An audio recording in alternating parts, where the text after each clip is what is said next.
Hello, everybody. We are now live. This is exciting stuff indeed, because this is a new episode of the Gaz Williams Show, which I am enjoying very much, and enjoying it immeasurably so because of all of the feedback and comments from everybody out there. I'm loving all of that. It's brilliant.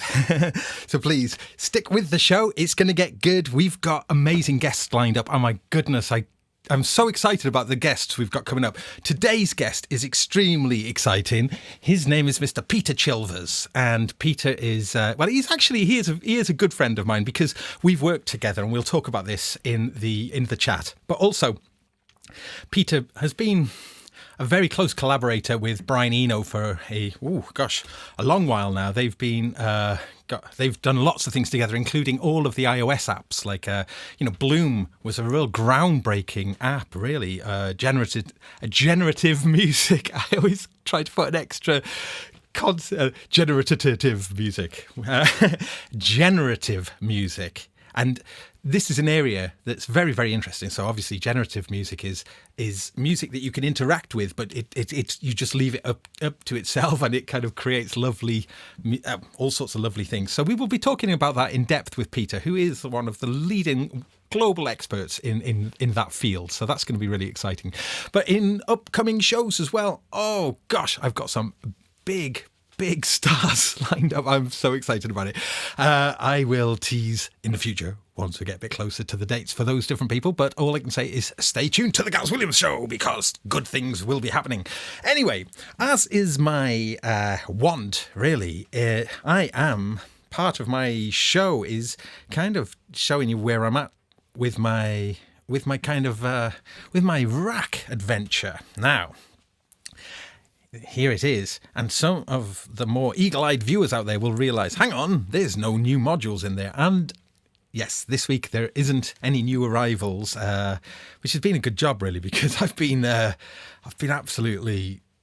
investigating so much potential within here. I can say, though, that next week there will be some new arrivals in. And I think the subharmonicon will be leaving the rack, which I think it was always going to be a short-lived. Well, it certainly filled up a lot of space in the beginning, but it is an amazing thing. But that's going to be living in my MIDI studio, which is at the other end of my studio, which I will be doing content about. Lots of desktop modules there, Dreadbox and Vimona, a whole bunch of interesting bits of kit there. So stay tuned. There will be more about that stuff there. But and the subharmonicon, this thing is mounted here, but it does come, in its lovely own casing. So it will be returning to its casing. I was contemplating in the earlier shows about fastening it to the top of this case, but I've decided against that on the principle that this particular rack is going to be for me using it live whenever that may be. And yes, speaking of such things, I hope everybody's well out there and keeping safe. We will get through this thing together, but right now, as I say, thank goodness for synthesizers. Yes. I've really enjoyed the escapism these things kind of give. But yeah, I don't think I'm going to do that now, because I want this thing to be always portable. That's my plan. And I'm trying to resist this thing of it getting all sucked into a wall of modular. Other people are going, it will happen. It will. You might try and deny it, but it's going to happen. Just having a quick look in the comments there, just to say hello to everybody. Oh, wow, we got loads of people in. This is great. Hello, everybody. Yes, fantastic. Oh, alrighty, this is cool.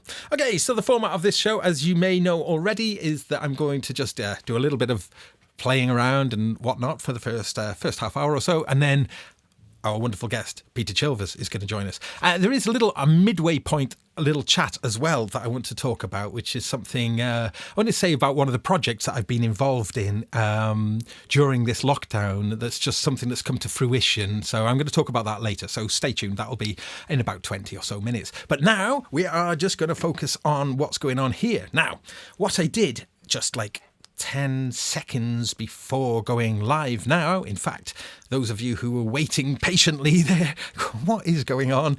I was yanking out all the cables. This was a last minute decision, one I might regret, but I just thought, you know what? I had such a complex patch going on. Just to explain that patch would have probably taken most of the time. I thought it might be better just to start again. And in fact, that's kind of where I've been having like lots of fun, because just doing things like I'm just going to plug in here into the sawtooth output of the mini brute, and then with that I'm going to put it into the signal input of the Sea Devils, and then out of the Sea Devils, like this is going to be super simple, out of the Sea Devils and then into my little mixer here, and I'm just going to put some outputs from that mixer. Let me grab a couple of cables. Oops. A couple output left is going to come into the Rosie. The Make Noise Rosie is this little... and that's what I wanted to hear. So let's just leave that out for a moment and take that one out. So the Make Noise Rosie has got stereo input. So I'm going to have my little stereo mixer feed my... Here we go. Yes, it's just a constantly droning sawtooth. Let's pop it out for now. Because that's coming out of there, it's ignoring any envelope. It's just literally kind of like on, but it is responding to pitch. I'm going to leave an envelope off. I'm just going to use it as a drone for now. So that's kind of why I'm doing it this way. Just going to see what's happening. Right, okay, let's just do this now. So I'm going to get this drone in. But the reason I want to do this is because this Sea Devils filter, this is from STG Sound Labs, Suit and Tie Guy. It is absolutely lovely. And I'm hoping now that you can share in some of this loveliness, because, word of warning, we will be putting resonance up quite a bit. So this could get quite gnarly. In fact, I'm just having a little change of, I'm going to change my mind a little bit here, and I'm going to patch the outputs of the mixer. Let me just make sure that output's down so you're not hearing clicks and pops. I'm going to take that output and I'm going to feed it in to the effects. You know, it's always great to have reverb in it at hand, because when things are getting nasty, reverb can soothe and chill, and the abrasiveness can be saved. But another cool thing that the Radical Technologies, this is the FX RT1701. So this is a digital effects unit here. Digital? What's digital doing in there? Well, these kind of effects really can only be digital, and they do sound really good. So I'm going to come out. That's a stereo effect then, you see. So that's going to be coming out of stereo and then returning into the Rosie. So I've got a return. That's coming in. So that's our... Oops, that cable's too short. But that's basically our setup here. God, I hate cables. I can't believe this. That was one of the reasons why I was avoiding Eurorack in the first place. I got to be honest. And since I've been doing a lot more kind of video streaming as well, which means there's like HDMI cables coming out of like every single orifice in this studio, and you know, to sort of actually willfully want to engage with more cables, it is crazy, and that is again one of the reasons why I've been resisting. However, that is how these things work. I mean, I'm sure everybody knows this, but if you are just tuning in, now I am streaming on various platforms here. I'm streaming on Facebook, YouTube, on Twitter, and on Twitch. So there may well be some people who are not particularly tech savvy tuning in. Just one thing I'll say on just to them is that all these little things here, these modules, they don't talk to each other unless you plug them in. They're not. There's no normaling going on. There's nothing going on behind. The only thing that's going on behind the scenes is power. Everything to do with signal flow has to be patched. Okay, there we go. So that's why even our out, just to get a simple sound. Right.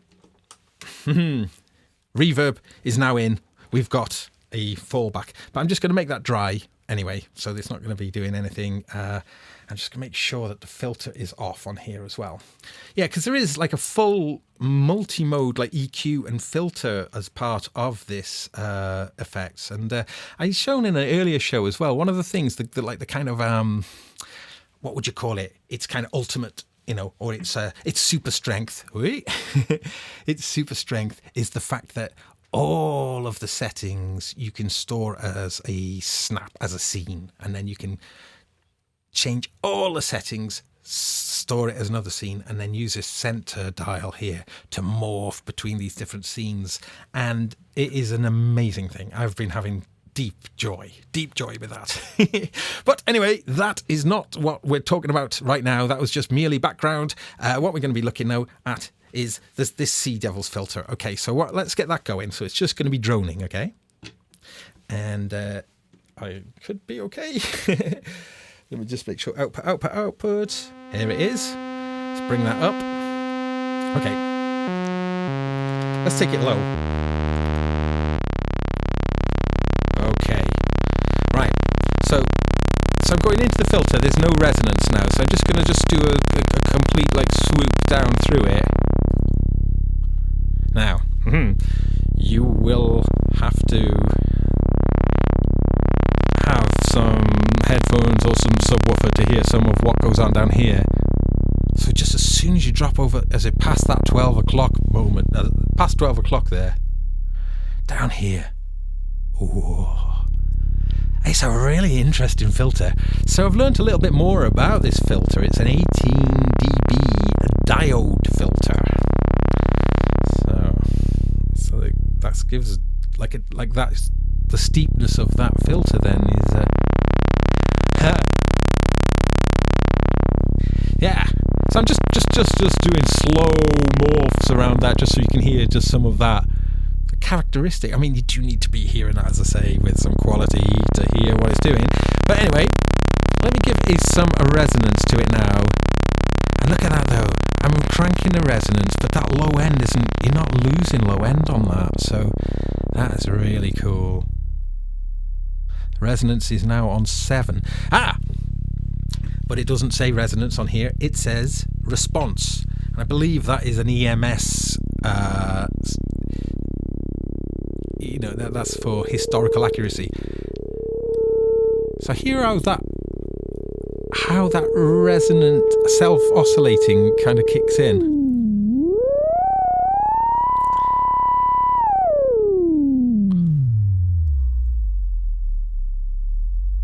That's so nice down there.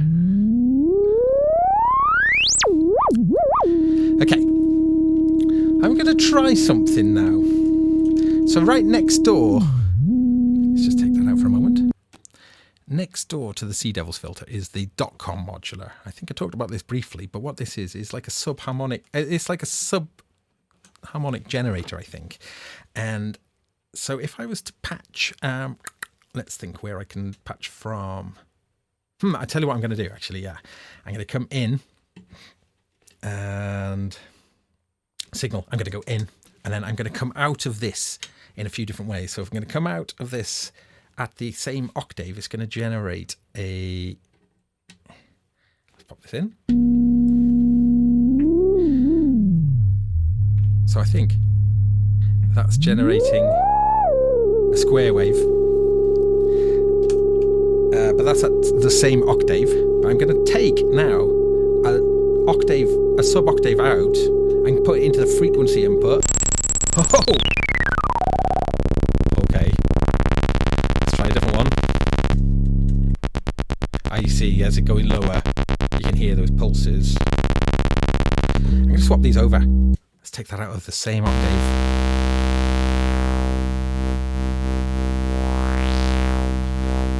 Okay, and now let's put this in the sub-octave. Okay.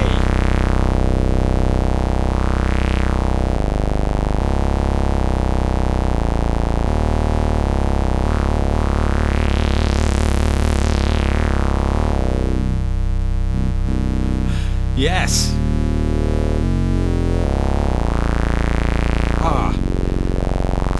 I don't know what the YouTube algorithm or the kind of compression to sound algorithm is going to be doing, but this sounds just marvelous. Now, it's super simple though, isn't it? I mean, it's like a really, really simple patch, but I think this is one of the things that's quite joyful about modular, and this is what I'm just kind of learning, I suppose, myself. It's just how loud the sound, how loud everything sounds. I mean, it is at a hotter level than standard line level. And this is something I'm not sure I fully understood, and I'm still only just getting my head around. Maybe chat room can kind of help me a little bit. But is that the level of line, the line level that we're used to, maybe just from coming out of a regular synthesizer or a drum machine, is a lot lower in voltage, I guess, than the audio levels that happen in the modular. I am going to definitely be watching the comments on this now. But let me think. So, like this Dope for module here, the A119, I can take in line level and then I can kind of boost it up 10 times, but 10 times the strength. Is that right? That's like a lot.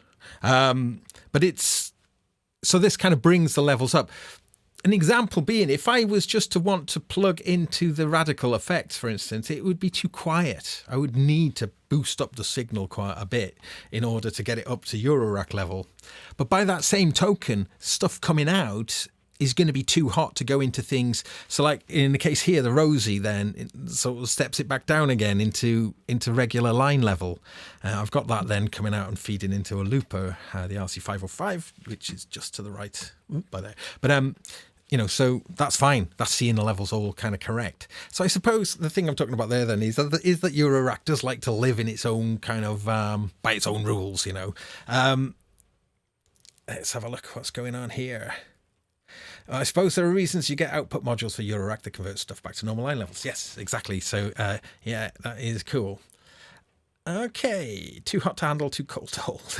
Try minus 20 dB instrument level to Eurorack level. Okay, all right, this is cool. Anyway, so I suppose I am starting to get the thing now, though. This idea of just seeing what happens and not thinking too much and just going and putting. And I have found, wow, that there is some really interesting stuff that happens. And then I think about it afterwards and can't quite work out why. Let's see if I can find something like that now. Oh, yes, look at this now. So I'm just going to swap this around. Again, I'm definitely... I do feel a bit stupid sometimes, so if you can help me out here, this will be handy. I'm going to do a similar thing. I'm going to come out of the sawtooth, and at this time I'm just going to go into the signal input directly at the Sea Devils filter. And I'm going to come out of the Sea Devils filter, and I'm going to go into the .com octaver, okay? And then coming out of that, then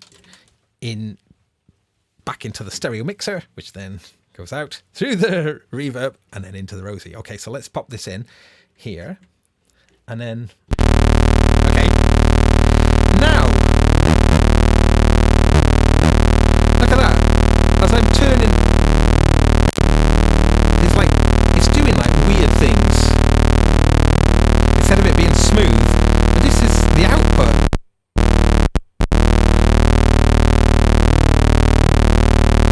So what is going on? Look, if I was just to take this output directly,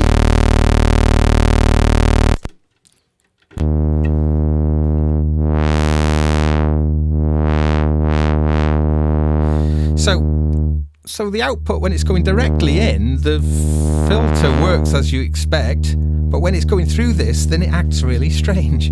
Now, when I discovered... Oh, gosh, I didn't show you what I was doing there. I apologise. I had the wrong camera on. Yeah, so now, let me just see if I can recreate that. Sorry about that, folks. So here, the Sea Devils is just going straight into the mixer, and the filter is behaving. Then the output is going to go through this octaver and in. And now I suppose it's generating in an octave, but yeah.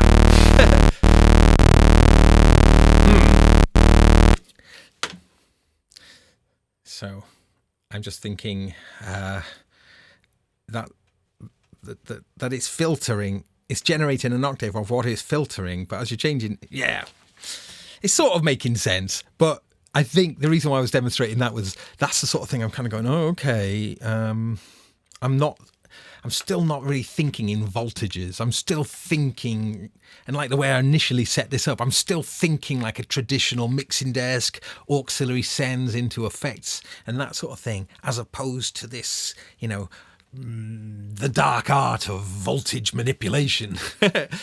Right. Anyway, I would like to talk a little bit now, if I may, about one of the projects that I've been involved in during the lockdown, because I do think it's quite interesting. And this is a project with a jazz musician called Kevin Feige. Now, Kevin is a saxophone player and a flautist. He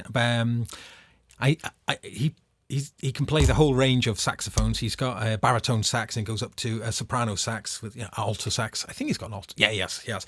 And a tenor sax. But he's also an excellent composer as well. And I've worked on many of Kevin's. In fact, I think I've worked on all of Kevin's albums in some form, mostly in mastering. But in recent times, I've also been working with Kevin in as a visual with visuals as well. No MIDI sax, not yet. I've got plans. But what I was going to say. So Kevin has recorded a new album that is just about to come out, or has just come out by a couple of days. It's literally a brand new album out this week. And it's it draws from from the early 70s. And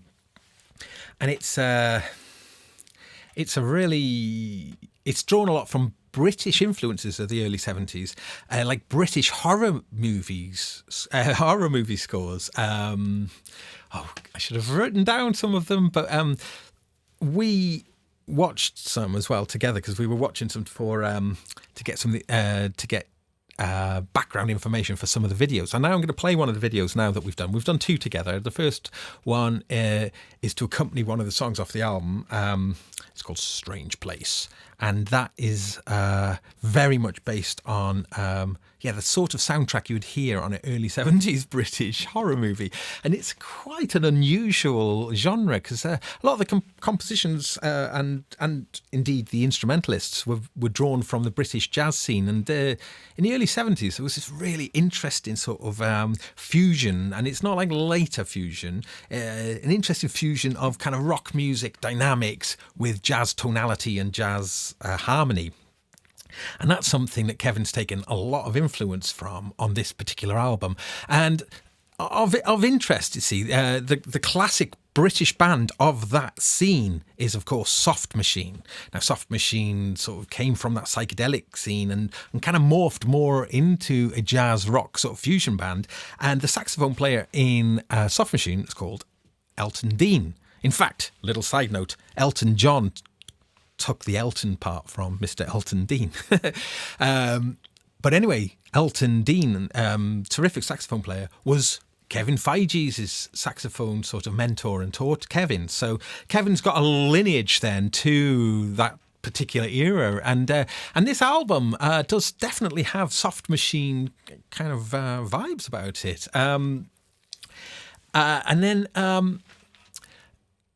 So they went to Rockfield, the classic residential recording studio in Monmouthshire in Wales. Now, of course, everyone knows Rockfield for Bohemian Rhapsody, but also Rockfield for me is really special because that's where Rush's Farewell to Kings and Hemispheres was recorded. Get in! Yes!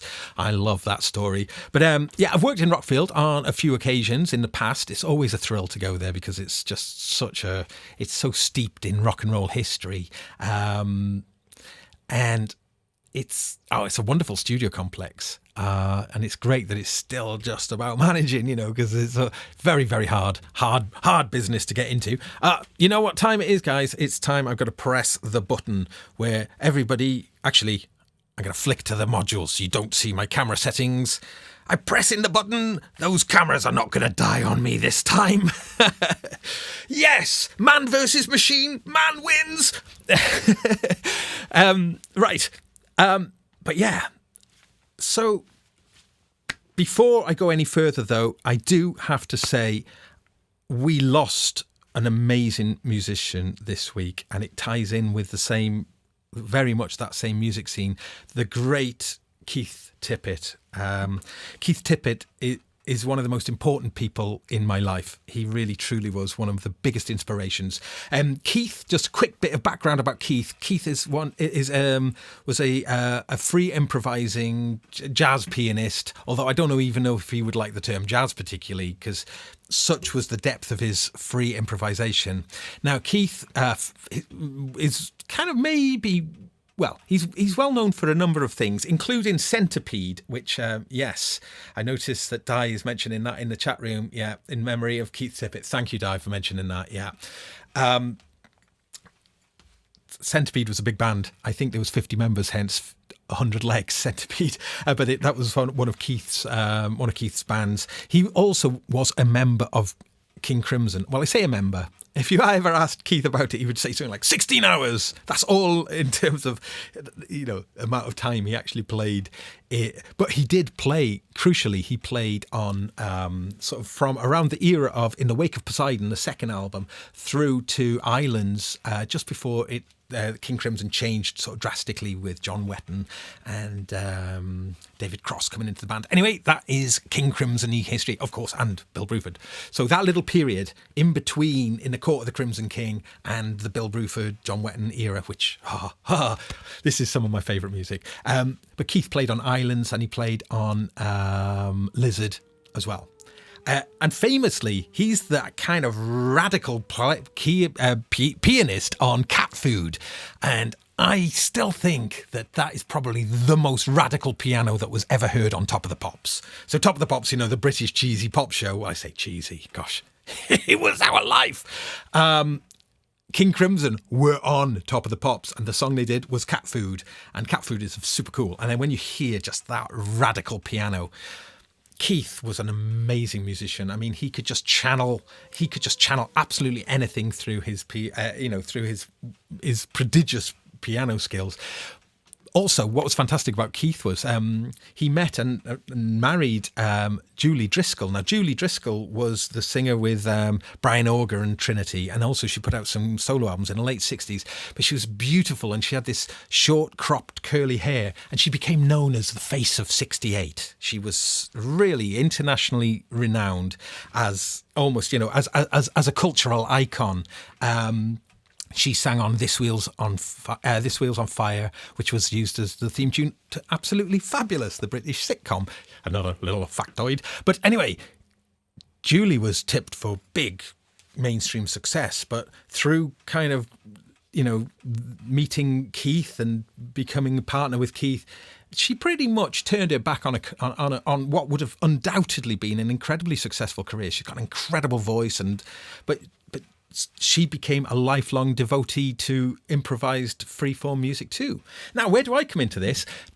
Back in 1993, Keith Tippett was one of the things that Keith has done is pretty much dedicated his life to try and encourage other people into improvisation, free improvisation, and Keith, yes, he was He was teaching people in Neath in South Wales. Now, I had been in the college a year or so earlier. I wasn't in the college anymore, but I'd heard about Keith coming in and doing these free improvisation lessons, and I managed to blag in and attend 2 of those lessons, and it blew my mind. It changed everything. It gave me it just gave me new frontiers, really, of places to go. And I loved improvising, I still do. But Keith just blew it wide open, and it was an amazing, amazing thing. And I know I'm not alone in this because, since sadly he passed, many of my friends or people who I'm aware of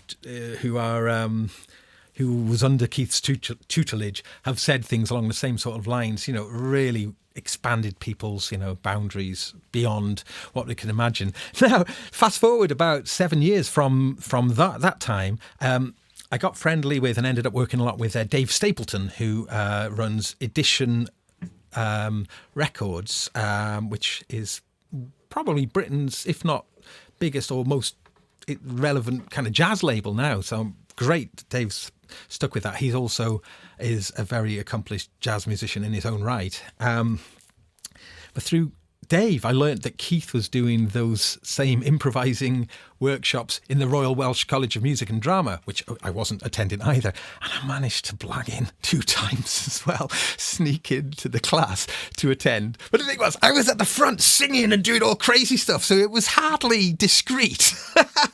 I didn't get chucked out though, and I managed to make it back there twice. So that's, yes. So on those 4 occasions, albeit with 7 years apart, I managed to sneak into other people's lessons. Yeah, I have no shame. But then through Dave then ended up releasing some of Keith's music. In fact, a live performance from, I think it was Le Mans in France, in a performance in 1998. I ended up working on that album, and in doing so became friends with not just Keith, but also with Julie too. And then she sang on one of Dave's albums, and I ended up recording there, ended up going to their house, and actually Keith's brother was retiring from the police force. This was a number of years ago, and they did put on this special concert for him, and that was a really amazing thing. I got to record that, and I was sitting on the stage in between Keith and Julie, and Paul on saxophone, and oh my gosh, really incredible music.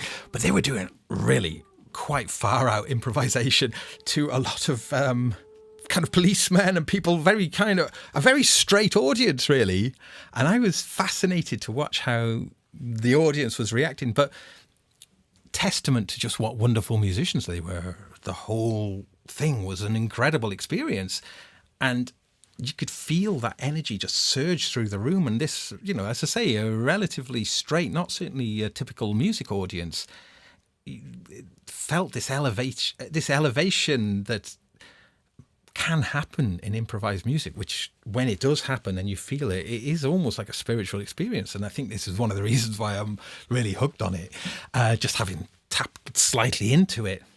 Anyway, I digress. We have now sadly lost Keith Tippett, but I think that is one life that has been very well lived, though, in terms of the amount of people who he has inspired is amazing. And, you know, a long, illustrious career, countless amounts of records. But wow, yeah. So thank you, Keith. Thank you so much. And obviously, rest in peace. Now, I got on to talking about Keith because I was talking about Kevin Feige's, and Kevin was also somebody who Keith was, had sort of inspired in many ways. And Kevin's album, it's called what is it called? It's called Changing Times. Kevin's album. Now let me think here. So if we go here.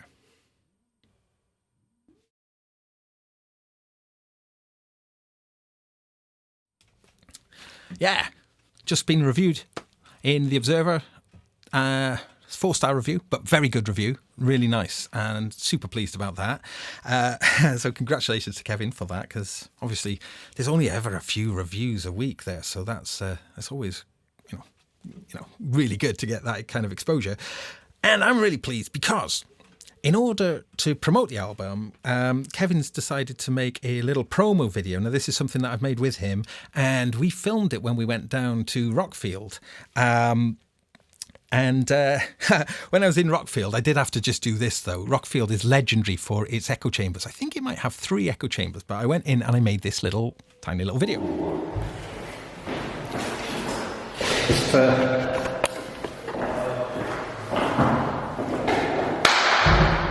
Here I am in the famous Rockfield Studios, and this is their echo chamber. So this is a really special little treat. Have a little look at this. Have a look around.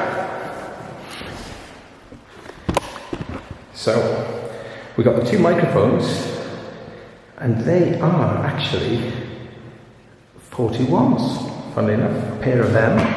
And they're recording from this tannoy speaker.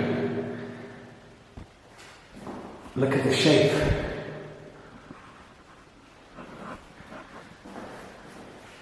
Oh, there's a skeleton up there. Yeah, Rockfield, this is one of 2, I think, echo chambers. 3, in fact.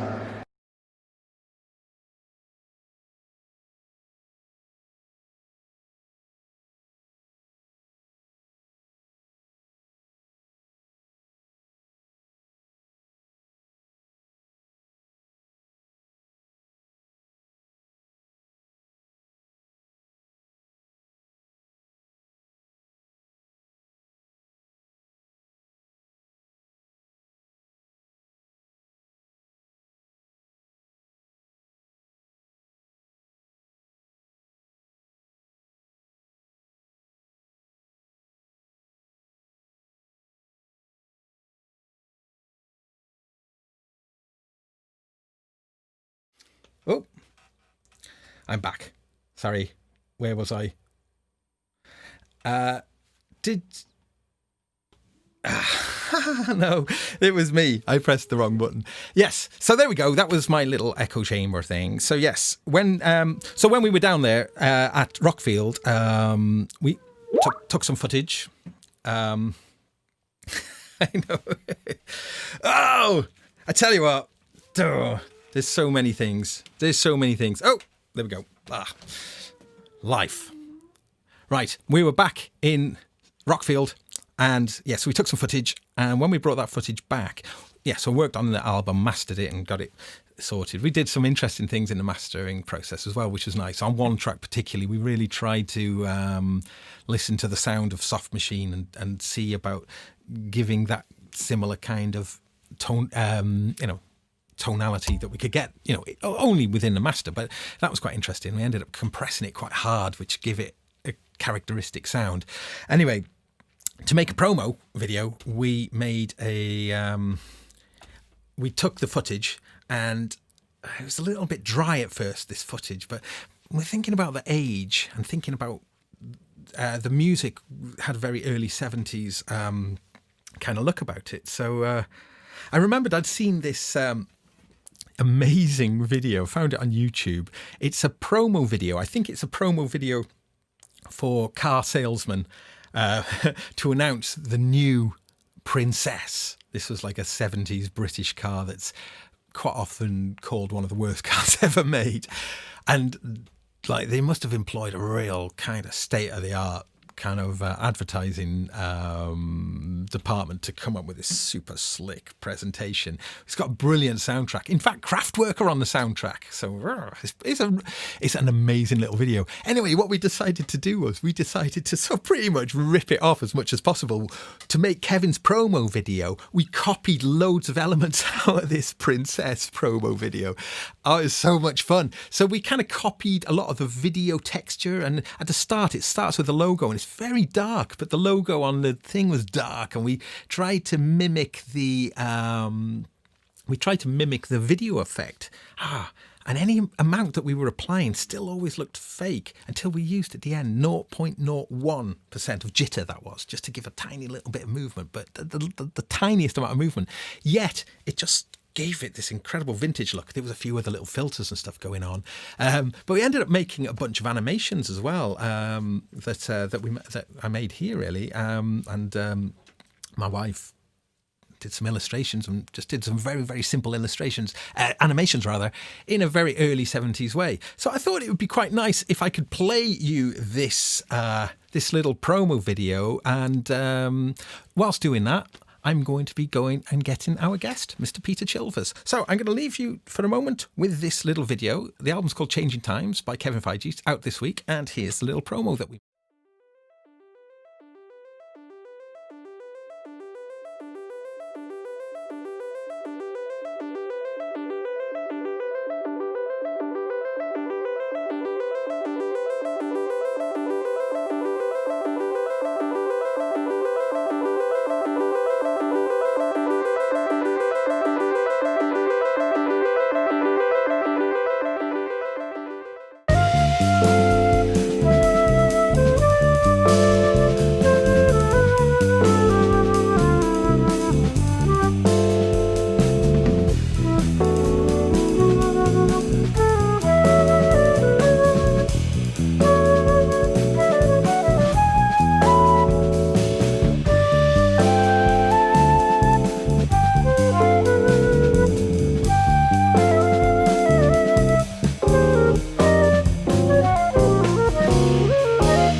today. It'll be new tomorrow, and the days after. The envy of all. Really beautiful album.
Today.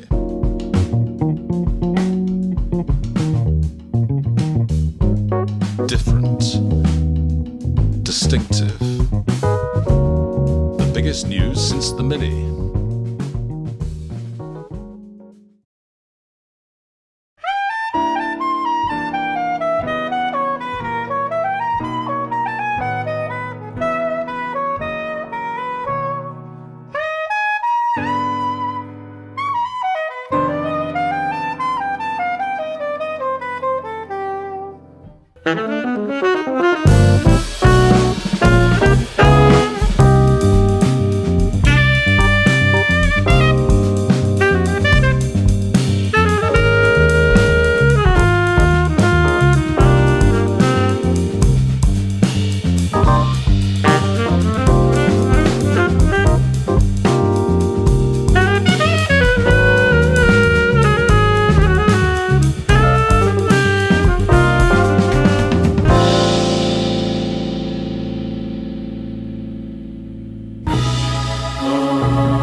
What do you think about that? I love it. I really like it. So thanks everybody for the opportunity for me to play that, because I really enjoyed working on it, because I had to just do a whole bunch of things. Those animations, for instance, I was really pleased how they came out. They're really simple, but I was just kind of pleased. Anyway, so yes. Great. Lovely to see everybody there, though. Just having a quick catch up with some of the comments as well. It's super cool. Really, really, really appreciate all of that. Anyway, it's time to bring in our guest, and I'd like to introduce you to Mr. Peter Chilvers. Here is Mr. Peter Chilvers joining us now from East England, I guess. The east of England? Anglia? Sounds about right. Sort of, yeah. East Anglia. East Anglia. So, Peter, I'm just going to give everybody a little bit of an introduction to you in terms of, well, I think a good place to start is where we first met, really, which was we worked together in 2013 on a really exciting project, which was the Carl Hyde, which ended up being a world tour. Carl Hyde from Underworld, his first solo album. And that's an album called Edgeland. And yes, so Underworld were fresh off the back of the 2012 Olympic Games that was a huge success. The opening ceremony of the Olympic Games was a huge success, and Underworld were the musical directors of that. And in fact, the music when the torch was lit was Underworld's music, and there was a lot of good feeling. But that seemed an opportune moment then for Carl, I guess, to put out his solo album, and needed a band to tour this album. I wasn't on the album, and Peter, I don't think you were on the album either, were you? I think we were both. We were brought in then. Now, so how did you get? What's your story? How did you become part of the Carl Hyde band? I asked. You asked. It's actually. It was quite random, actually. I'd been working with Carl on a totally different project, actually, and he got talking about putting a band together and saying what he was after, and he wanted someone to just kind of share the duties with him of actually arranging the pieces, putting it together, and other bits. And he genuinely wasn't asking me. I kind of coughed politely and, "Can I do that, please?" And great. Yeah. He looked quite shocked, and then said yes. And yeah, that was quite unexpected. I'd never toured. I'd played live with bands. I'd done arranging, but I'd not anything on that scale at all. And I realised what he was describing was what I'd done with the other bands, just on a much smaller level. But yeah, it was kind of weird because I kind of nearly didn't do it several times. I usually live, I only ever usually play piano, and suddenly I had these multi-deck keyboards with lots of samples, and it was a massive, massive learning curve, a complete shock to the system. So, but we should mention though that you were the connection is the person in between Carl and yourself is Mr. Brian Eno, and yes, I'm sure it'd be quite interesting just to give everybody a little bit of the background, because you and Brian have done an awful lot of stuff together now for what, nearly 20 years, is it? Or when did you first start working with Brian? I think it was 1996. So yeah, it's 14 years now actually. 2006 yes, or 96? Sorry, 2006. 2006. Sorry, right. yeah. Yeah. Okay. So yeah, 14 years. And yeah, I suppose notably, and something that people will certainly recognise, will have heard of you from, is that you collaborated on that first iOS app, Bloom, which got an enormous amount of traction. Was that your first kind of thing that you did with Brian then? No, it's the second actually. Spore was the first thing. So the computer game Spore. Yes. So I'd kind of got to know him in about 2001 through a mutual friend, Steve Grand. And Steve had been working on, he developed this computer game Creatures, which I worked on as programmer. Yes! Am I stealing your cue? No, it's good. No, that's good. It's good. I had that game and I loved it. So yeah. That was like a kind of a precursor, strangely, though, to something like The Sims, wasn't it? Because Creatures, you kind of had this... like Little Computer People, a 1980s computer game, which was brilliant, which was a bit like The Sims, I suppose. Creatures was like a kind of version of that. It was almost like you had like a kind of aquarium, or what are they called? Little things that you keep animals. Vivarium. A vivarium. And these little creatures in there. And that's the game. So you did was it the music or sound effects on that you did? I did the programming actually, so I didn't. Oh. Don't think I did any music. I did one sound effect, which I'm very proud of, which was the creature snoring, and it was done really cheaply on my laptop and then slowed down to half speed, and it just somehow worked. And they had this really good sort of crack sound team with a really good studio, and nothing they did seemed to sound quite as right as that one did. So that's my proudest achievement. I've snored on about 1 million computers. That's amazing. Yeah. So okay. So that was what, 2001? You said Creatures. Yeah. No, it's earlier, 90s, late 90s. Earlier 90s. Yeah, I was thinking. Yeah. Mm-hmm. Yeah. So, but for this, I didn't do the music. I wrote the engine that played the music for Creatures. Then for Creatures 2, I wrote the music and developed this quite complex generative system for that. Uh-huh. So Creatures had a problem, which was that there was no defined start and end to it. You were just playing with creatures all the time in different environments. So rather than have any music that started and finished, you just had to have something that wafted out continuously. It kind of just hung around like a perfume. Okay. And that's where I found myself using similar approaches to ones that Brian had used before as well. And it's through Steve, the program that he introduced me to Brian, who he had met. And we exchanged emails quite sporadically over about 5 years, I think. And then suddenly I sent him the right email at the right time, just when he'd been asked to do the soundtrack from Spore, and he wanted a bit of help with that. So I kind of came in as a liaison between the musical side and the technical side. And interestingly, Spore, made by Maxis, makers of SimCity and The Sims. So interestingly, and Spore was a really big release at the time. So that must have been quite a thrilling thing to be involved in, especially with Brian as well. It was an absolute dream come true. Yeah, it was amazing. Quite an intense time. It's I still slightly get freaked out when I hear the music from that. Because obviously with ambient music, you're sitting there, particularly something like that, you're hearing it constantly for 8 hours a day while you're programming on it. So it's this real sort of, it absolutely gets under your skin as a mood. And so it's I only have to hear about a couple of notes and I'm right back there, and it's it's quite peculiar. But the idea was all I was supposed to do was that one project. Yes. And I kind of didn't leave the studio. We had a lot of ideas around, and I knew Bloom was something we'd kind of been developing in the background while we were doing this. But I sort of said, look, I'm happy to do any work, clean the floors, do sort of anything, look after the computers. And I've ended up doing pretty much anything that involves a computer with him for about the last sort of 14 years. And that's turned out to be quite a lot of things. Yeah. Because I was really surprised how he's not very interested in the technical side of things, is he? I mean, he's not, if you start talking to him about, well, I mean, this is what I found when I was talking to him. He's interested in process, he's interested in results, but he's not necessarily that interested in the nitty-gritty details and stuff. He kind of... no, not remotely. No, it's the ideas that really interest him. And he kind of, generally speaking, wants a computer to get out of the way so he can think. And unfortunately, I realised a couple of years ago, he's in this very unfortunate situation where any system he's given, the bits he finds interesting are the bits it wasn't meant to do. So he's always pushing any system he's given to the edge, which is exactly the point it starts breaking and misbehaving. So his creativity is matched by the computer clicking back, and it's quite a lot of stress because he gets more crashes than anyone else I've known. That's funny. So he only has to... He could have had a parallel career as a software tester because he really just has to press one button and the whole thing explodes. That's funny.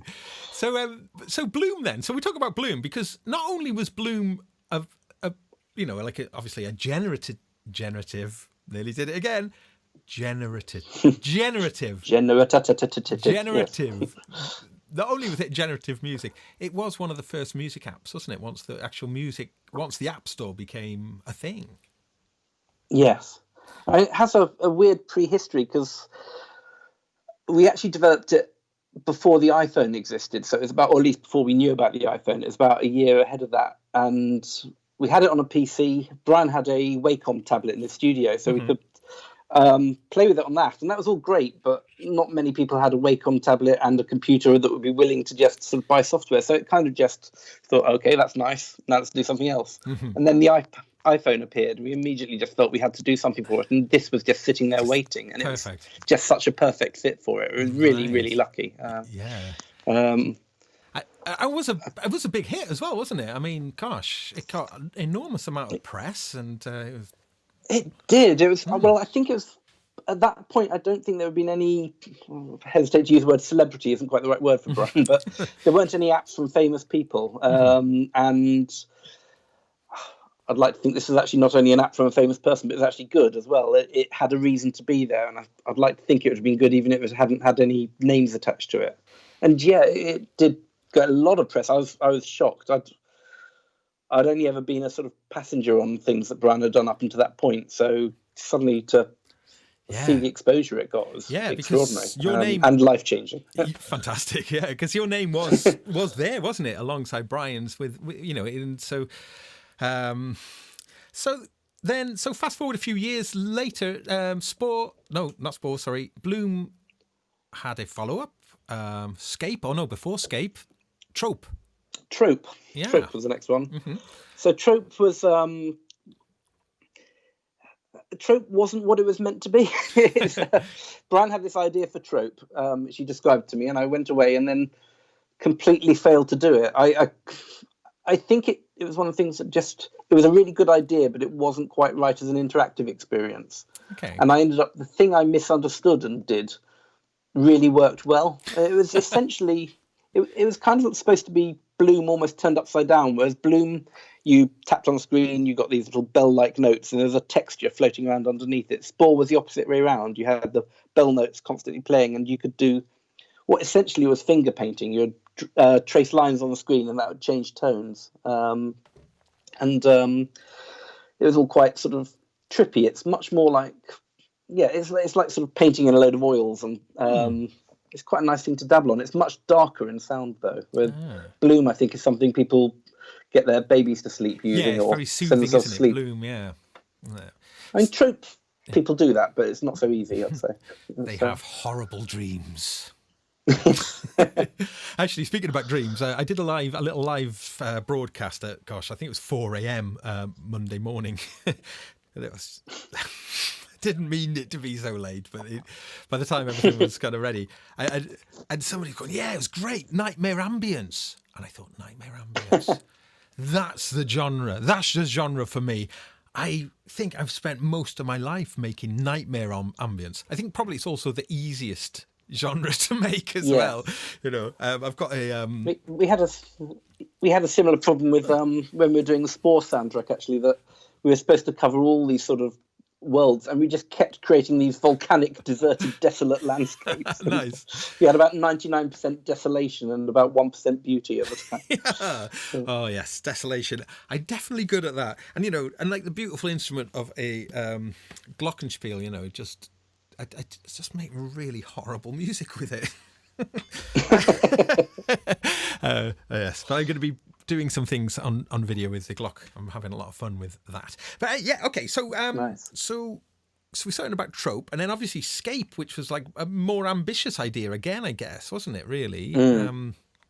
Well, Bloom and Trope both took about 3 months each, whereas Scape took about 2 years to develop. It was partly because we put way too much in and then took a whole load out. So I ended up massively overshooting with it and putting in loads of features that were just too much. And I think that's one of the really important things with any software, actually, is to make sure you don't put in too much. That almost every piece of software I use, I get overwhelmed with the interface so quickly that it's like having... I find a lot of interfaces, it's a bit like running into a department store where everyone is suddenly being really helpful and about 20 people going, do you want help with this? Do you want to see this? Do you want to see this? It's just, just give me the thing that you do that's good. Perhaps that's the one thing I want. Interesting. I found an app called, I think it's called Synthscaper, and it's the most mind-boggling interface I've ever seen. It's quite something out of Star Trek. Is it Fieldscaper? Dials and Fieldscaper. I thought it was Synthscaper. It might be Synthscaper. Okay, I think there was one called Fieldscaper as well.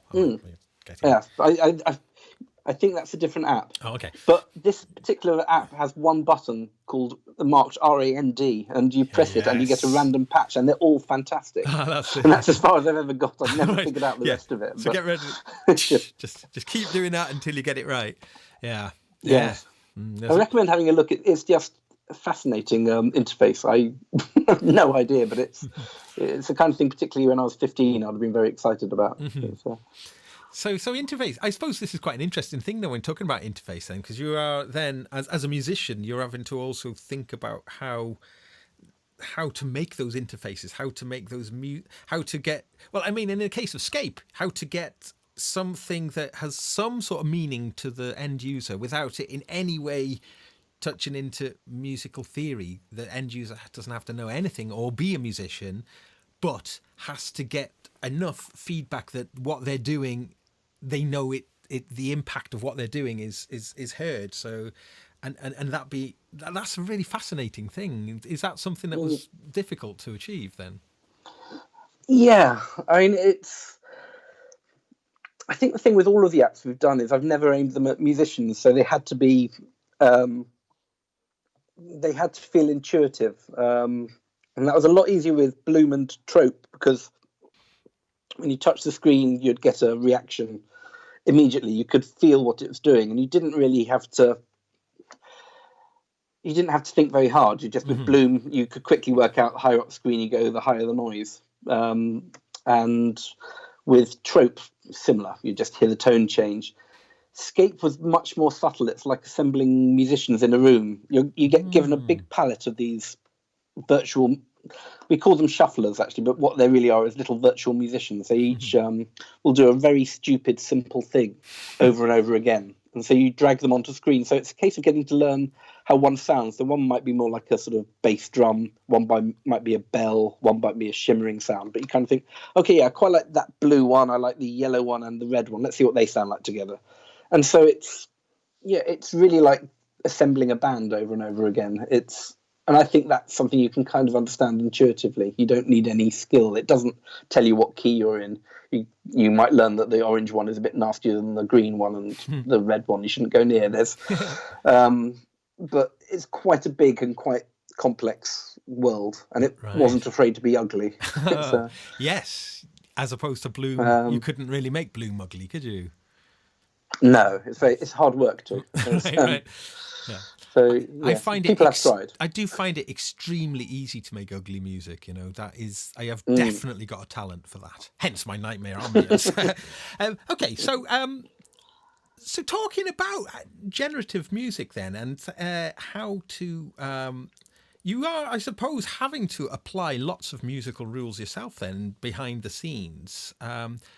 Do you look to some of your, because I know you're a big Debussy fan, for instance, do you look to certain people or composers to help you with how to sort of choose the harmonic palette, or the harmony palette, or for want of a better description? Not really. Well, one composer, which would be Brian, obviously. So I because of what I do, I often am looking at the exact pieces he's written, the logic behind them. I see them getting constructed, so I understand all the principles behind assembling those. In terms of key, I've been experimenting quite a lot in just generating random keys, and you can get some quite wild ones that way. I think the tricky part with generative music, full stop, is getting that sweet spot within which you can do something random and still have it sound interesting. Right. Doesn't necessarily have to sound human, but it has to sound like it's got some sort of feeling and reason to be there, and you're not just listening to chaos. And that's what particularly interests me. It's that quite sort of narrow band where you hear those results. And so I will write things that will generate random keys, but I'll put rules in to filter out the ones that are just a bit too wild, or to use them sparingly, so that you can have mostly beauty and then a little bit of wildness suddenly come in, and that can be very effective in its own right. So what about EQ spectrum? I mean, would you build things in so things don't tread on each other's toes? That's everything that occupies certain frequency spaces, or how would you get around? It probably was more intuitive and less scientific than that, but we had within Scape, we grouped all of these shufflers, as we called them, into different colours. So I think, I can't remember off the top of my head, the brighter colours would be higher sounds, the darker colours, lower sounds.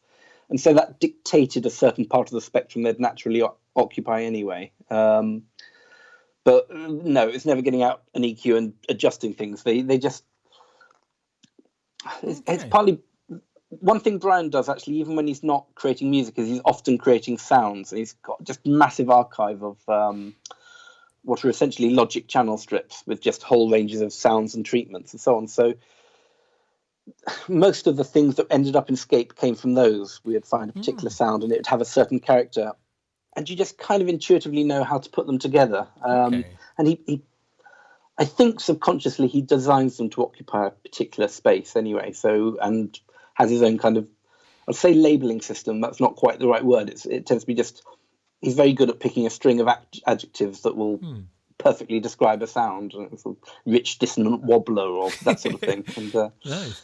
So that must have been quite a really interesting thing then, sort of being almost like an archaeologist, going through all of these things that Brian's created and finding stuff that's relevant and collating it. And wow. And luckily, unlike most archaeologists, I do have the source to talk to as well, so that does help. Yeah. But I have actually been credited as an archaeologist on two albums now, I think. Oh, really? It's a silly thing. It was one of the first... Yeah, the first job I did actually after Spore, before Bloom, actually, was the David Byrne album, Everything That Happens, I think it's called, which was a duo album he did with Brian. But the history behind that album was that Brian had sent David Byrne about 20 tracks at some point in the early 2000s, heard nothing back, and then about 5 years later, suddenly David Byrne sent back a whole load of them with completed lyrics. Oh, wow. And Brian then had to try and get the original files, which at that particular point, going from Logic, going back 5 versions, that's sort of nightmarishly complex archaeology. It is just so difficult. So one of the first things I had to do was to spend months trawling through different computers trying to find versions that would still run a particular version of Logic with a particular plugin and so on. And you had these dongles at the time that you couldn't run them without a USB stick. And I think we've lost almost all of them now. Oh, no. So I don't know how we're going to get back to some of the earlier versions.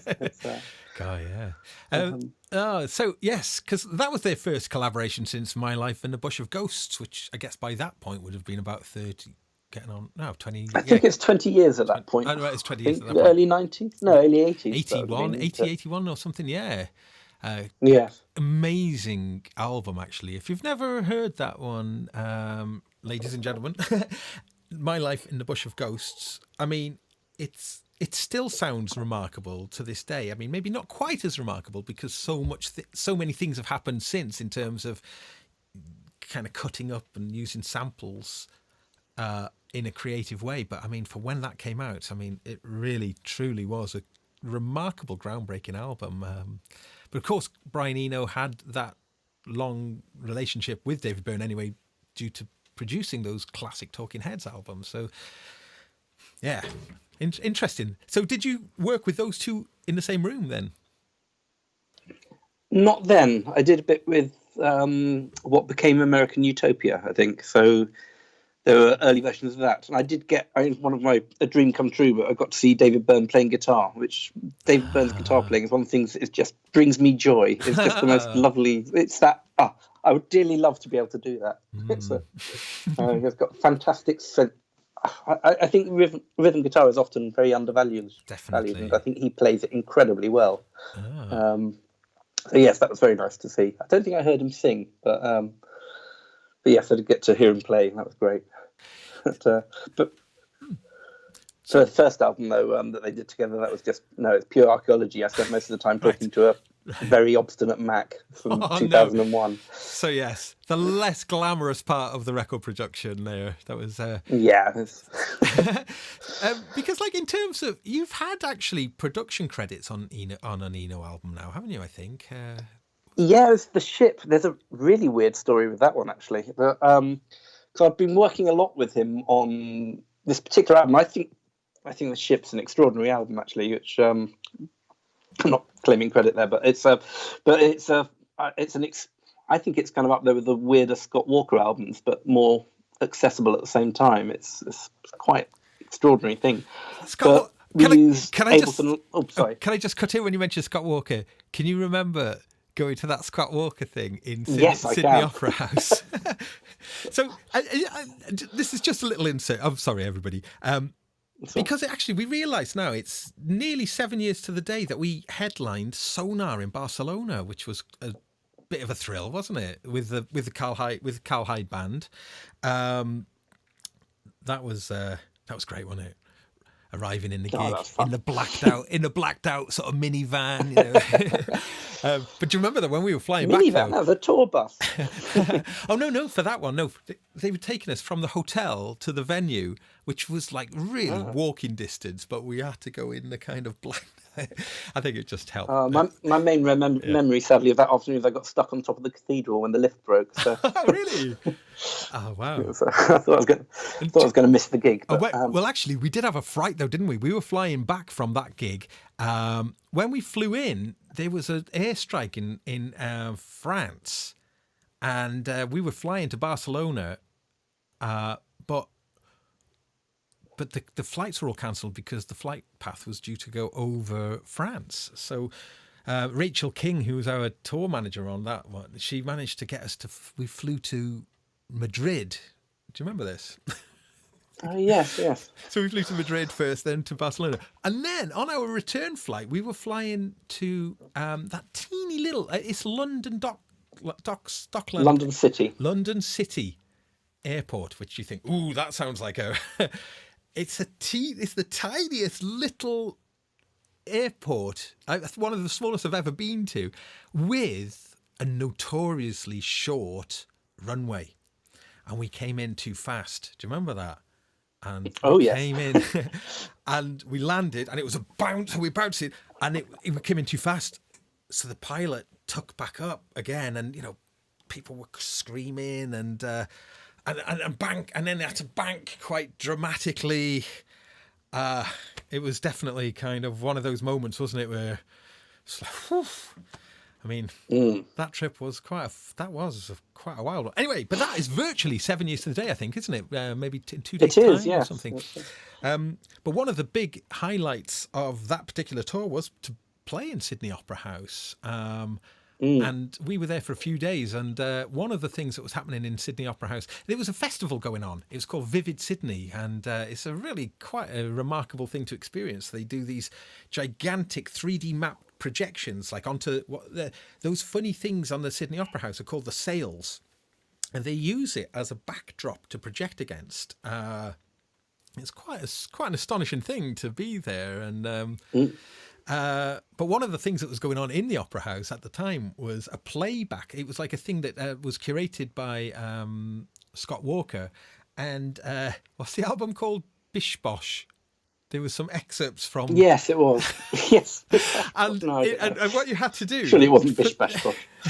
What you had to do was you had to go in, and then you were led around a corner into this kind of smallish theatre that was kind of in the bowels of Sydney Opera House, and you go in there and you get led around a corner and you go into a completely dark chamber, pitch black, and then you wait, and then it was like the faintest light just started to flicker. And then they played excerpts of this. It's a very strange album, I have to say. I think it's one of the strangest albums I've ever heard. Bish Bosh is called. They played excerpts of it in pitch black at concert level. Sort of really weird, abstract stuff in full surround. I think it was ambisonics, as well. I think it was an eight-part surround. Yes. It's extraordinary piece. Just being pummeled from every side. And we came out of there. It was quite surreal. It would just suddenly go from nothing to him muttering and laughing. And take that in your, what did they say, in your bum hole or something, or I don't know. Something. You're right. It's just like it's really strange. But everybody came up staggered out of that. I was like, oh my god, I can't bear. I went in for a second because they would. I went in for seconds and loved it. But yes. Anyway, that was the digression. we said that because you mentioned about Scott Walker, about the ship being a little... Yes. a bit of a You got 2 levels down, actually. You got into a... Not only mentioned Scott Walker, you went off on tour as well. Oh, yes. All in that little jaunt there. But we're back. So, yes, so the ship, you're saying? It was like... we did it in a slightly different way. I think most of Brian's work is on Logic, and we switched to Ableton Live for this one. So we ended up doing a lot of pieces where he could just... I'd set up loops, capture loops live, starting triggering other things, and we just ended up building these huge textures, mostly with guitar for some of the early ones, which is why it's got a lot edgier a sound than normal. He had got a particular there's an unusual sustain pedal that freezes sections of sound. I'm not sure quite what it does, but it you can hold down a chord, then freeze it, and this chord will just ring out indefinitely. It's and so a lot of the earlier bits came out of lots of layering of that. And at the same time, he had this idea that he wanted... This was originally not supposed to be an album. It was supposed to be an installation. And so he wanted to have it playing on loads of different types of speakers. So really battered old hi-fi speakers, tiny car speakers, everything. And so the idea of this, he was going to fill a room with all these different speakers and then write the piece for it. So part of that happened in his studio. Most of that happened in a venue in Sweden initially, and then further in... back to Barcelona, actually. There was more in a different installation there. So the piece gradually grew up in several different venues and kept getting adding to it. But I think the story I was going to tell you a while ago, the weird thing about the production credit was that we'd been doing this for quite some time. And I remember just being really pleased. I was going to get a production credit, and I was really excited. And then suddenly I thought, actually, I don't remember him ever saying that. And then I realised I'd dreamt that he'd said I'd got a production credit. And so I was slightly deflated after this. I thought, oh, no. And then weirdly then said, yeah, you should have a production credit on this. That came out of nowhere. And I had this weird thing where I had to try and work out whether this was dream or reality and whether I was remembering it right. But it's very nice. Yeah. So I got to produce Brian Eno, so I'm pleased. I think it works like conkers. That means I'm a mega producer now. Yeah. So, I mean, this is an ongoing relationship, though. Are you working with Brian on anything at the moment that you can talk about, or is there anything that's sort of in the pipeline? Probably not that I can talk about. Okay. I'm trying to think how vaguely interesting I can be. It'd probably be vaguely dull. But it's nice to know that it's an ongoing thing. Yeah, I mean, we're still looking at more ways of experimenting with generative music. I think I've gradually realised my job with him largely involves trying to find interesting things to kind of increase his reach as a musician, that just find new ways to use technology, whether they're to inspire him or throw him off balance. I think he's happy with both. So. Yeah, great. And so, yeah, we're still, partly because of the lockdown, I've had a lot more time to program. So I spent about a month just coding a complete new library to deal with some of our things. I've been starting writing synths as well. Not sure whether they'll necessarily ever see the light of day, but they might become part of something. Okay, so, interesting. So I'm enjoying doing that. Programming a synth is a bit like working with modular systems. It's you can kind of bolt together components, and you can get some very erratic behavior. And my brain works better with that. I've tried using modular racks, and I yes, I didn't get far. I don't like cables. Right. Yeah, just because you've got there's a bit too much knitting. You're an old friend of Oz from Expert Sleepers, aren't you? You go back some way, don't you, I think? 1989, actually. 89? So we were at college together, and I used to see his band play, and then I joined the band for a while. So we used to play together in an indie band called Love X and Y. Oh, wow. And, amazing. Later became Purism, and it's probably very hard to find anywhere online. Because I mentioned to Oz that you were going to be coming on the show, and he was like really excited that you'd finally seen the light and was joining the Euro Rack. And I was like, no, sadly not. So he's tried. I've yet to see it, and I actually I had an offer which I should have accepted, and probably still could, and which is that Rick from Underworld offered to lend me a modular system, and I should have taken him up on that, and I didn't.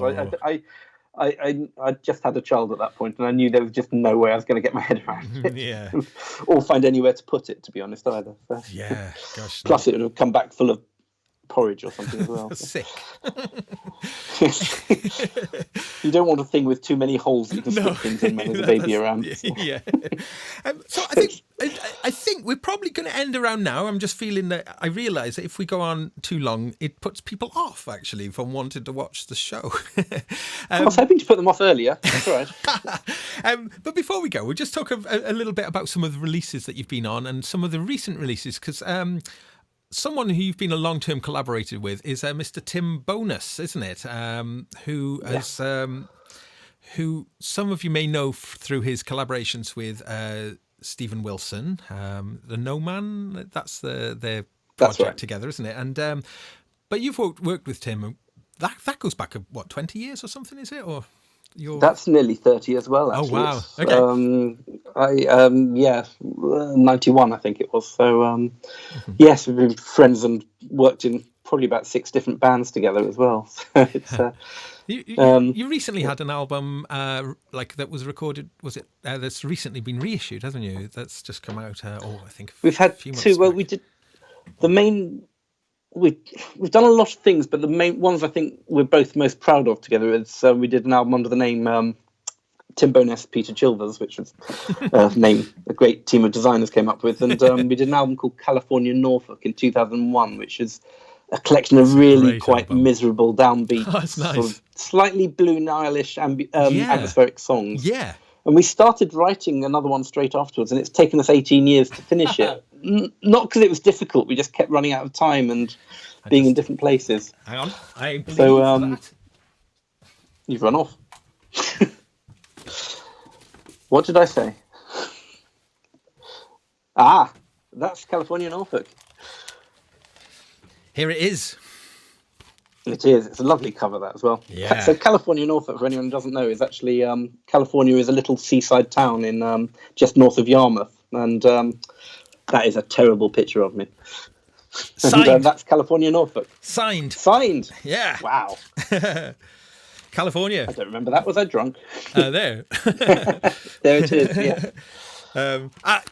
Were you drunk there? I wasn't. I was probably driving, actually. But Could not have been.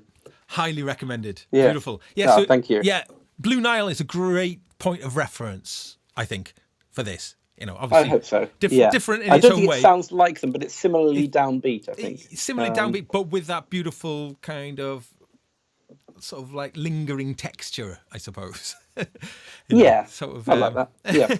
Yeah. So, anything else you'd like to promote or interest any of our viewers in? Well, there's a follow-up to that, which is Modern Ruins, which came out in April. So in the middle of the worst bit of the coronavirus. Right. It turns out the worst time to release an album. Oh. So it kind of came out about 2 weeks late. But, I'm very proud of it. And weirdly, the person mixing it is Peter Hamill of Van de Graaff Generator. And, hallelujah! What a genius! Yeah. He's a fantastic man. What a great man. I've been a fan of him for a long, long time, and particularly in my mid-90s. I loved the really miserable sort of songwriter albums. And he's just an absolute hero. And to get him to mix the album, and he did it incredibly well and incredibly graciously. And that was a bit of a dream come true. That I always like to try and start people off on the Peter Hamill journey with Van de Graaff Generator's Porn Hearts. Now, funny enough, I've never got into Van de Graaff Generator. Interesting. It was sort of it was Fire Ships, which was I think mid '90s that I really liked. Which was a very sort of textural album. And I liked a lot of his mid '70s stuff in particular as well. But for some reason, Van de Graaff Generator I've not yet got into. I'm sure one day I will. Yeah, I mean, it sounds like proto techno in some places. Where they, I'd love to see people rave into it. I don't need to listen to it now. I've heard it now. It's quite. I mean, it is really intense. I met Jackson, what's his name, the saxophonist in David Jackson, and he would play 2 saxophones at the same time. Yes. And his son, who I think goes under the name of just Jackson, actually, he plays electronic drums but he has lots of pitches, and he does a lot of just solo performances, just him on an electronic drum, playing all the parts, doing all the melodies, bass and stuff, all of the. I should try and find. I'll put a link to one of his in the show notes for later. But yeah, okay. So the album then, the new one, is that through Burning Shed again? It is indeed. In fact, that's the only place where you can buy the CD. Right. It is also on Bandcamp, and we're taking an odd approach. We deliberately kept it off streaming, actually, but we're planning to release a series of EPs where we completely rework the album over the course of a year. Oh, interesting. And we haven't actually done that though yet. We will do.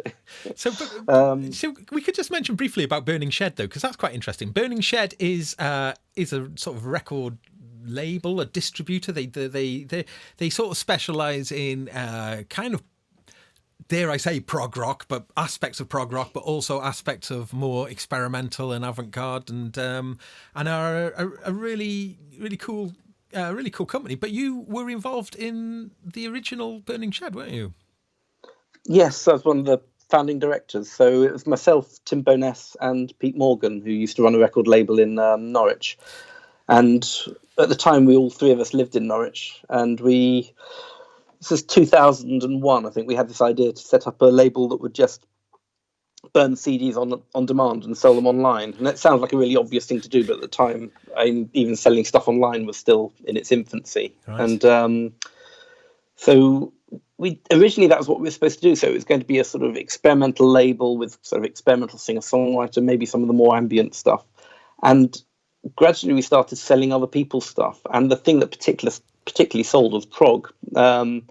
Partly because I think we started to specialize in CDs and vinyl, and particularly really lovely physical packages, sort of multicolored vinyl and so on. Mm. And the prog audience particularly likes those. And so it's kind of, it wasn't entirely by design, but it's that's where it particularly sort of took off. And I think actually prog audiences have quite wide tastes beyond that often as well. Yeah. And well, you get two types of prog fan. You get the type who only listen to one band and maybe the side projects and regards them a bit grudgingly, or the type of person who will listen to absolutely anything. And, yeah, I mean, I was always like, I always flew and still fly the prog flag, not so much because of the bands, but more to do with the right to do whatever you want to do in music. That was always my takeaway for that you could go anywhere and there is no boundaries.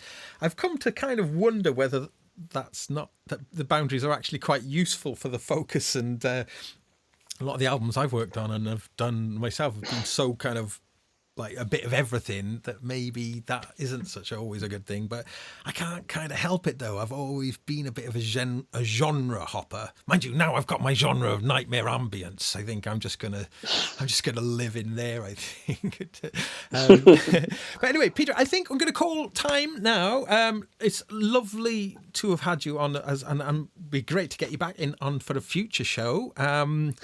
And I'd love to. Yeah, and if you've any links you could give me, I'll put them in the show notes as well, so people can check out some various things that you'd like, anything that you'd like people to see. Because I'm a huge fan of your musicality. It really, and having played with you and collaborated with you, it's a real honor for me. I'm super pleased.